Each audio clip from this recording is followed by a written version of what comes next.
In 1967, an American helicopter ran low on fuel and landed on a bald hill in the Amazon. The crew was hunting for manganese.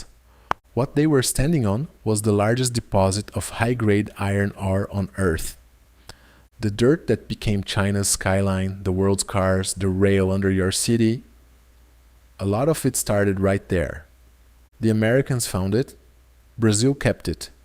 And here's the part nobody tells you. Let me set the stage, because the founding story is almost too good.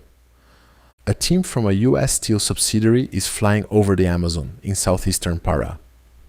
They're looking for manganese for American steel mills. The helicopter needs fuel, so they sat down on a strange treeless hilltop. A young Brazilian geologist, Breno dos Santos, 27 years old, hammers a rock out of curiosity. The dust comes off red, hematite, iron, not manganese, and insanely pure. Underneath that forest sat something like 18 billion tons of the best iron ore on the planet. The most important raw material of the industrial world, found by accident because a crew stopped for gas. So, what is iron ore actually worth? It comes down to grade. How much iron is in the rock? The Australian ore everyone talks about runs in the high 50s to low 60s. Cara has runs 66-67%, the purest iron ore in the world. Higher grade means you burn less coal, ship less waste rock, pollute less per ton. That mountain is now S11D, the single largest iron ore mine on the planet, around 90 million tons a year. And in 2025, the company that runs it, Vale, produced 336 million tons. A 7-year high, pushing Vale back ahead of Rio Tinto's giant Pilbara for the first time since 2018. One mine in the middle of the rainforest, outproducing the most famous mining region in the world. Now, the part that fits the pattern of this channel. If you saw my videos on Embrapa, on Embraer, on the pre-salt oil, you know the move. Brazil's biggest industrial champions almost always start as patient state projects. Vale is the original. It was created in 1942 by the government in the middle of World War II. Vargas set it up under a deal with the US and Britain to feed iron to the Allied war machine. It was geopolitics, not a business plan. By 1949, it was 80% of Brazil's ore exports. It was privatized in 1997, a sale Brazilians still argue was way too cheap. And then it went global. But finding ore is the easy part. Moving it is the hard part. And this is what Brazil actually built. A railway 892 kilometers long, from the mine to the coast. Trains 3.5 kilometers long, 330 cars, 40,000 tons of rock per trip. And a port that loads the Valemax, the largest bulk carriers ever built, around 400,000 tons each. That is a world-class logistics machine. The problem is what it's a machine for. Here's where the pattern flips. Same flip I showed you with niobium and with coffee. Having the best resource on Earth is not the same as having the product.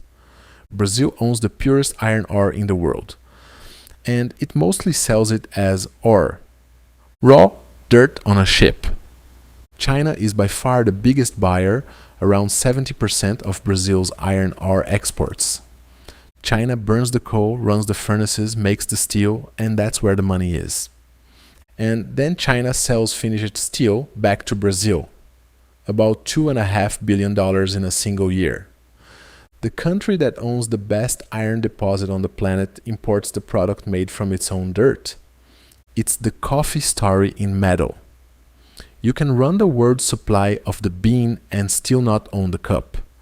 I'm not going to sell you a clean story, because this one isn't. The same machine that made Brazil the iron champion has a body count.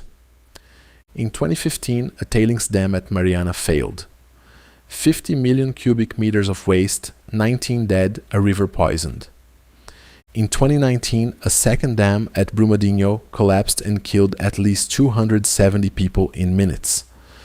It's the worst human and environmental disaster in Brazil's history. That second collapse is why Vale lost the number one spot in 2019. They shut capacity for safety reviews. The settlement for the first disaster alone is around $30 billion, the largest Brazil has ever signed. When I say Brazil built a world-class machine to move rock, I mean all of it. The scale and the cost underneath it. But here's what makes this a 2026 story, not a history lesson. The whole world is trying to make steel with less carbon, green steel using hydrogen instead of coal. And that process barely works with average ore. It needs the high-grade stuff, which is exactly what Carajas has, the purest ore on Earth.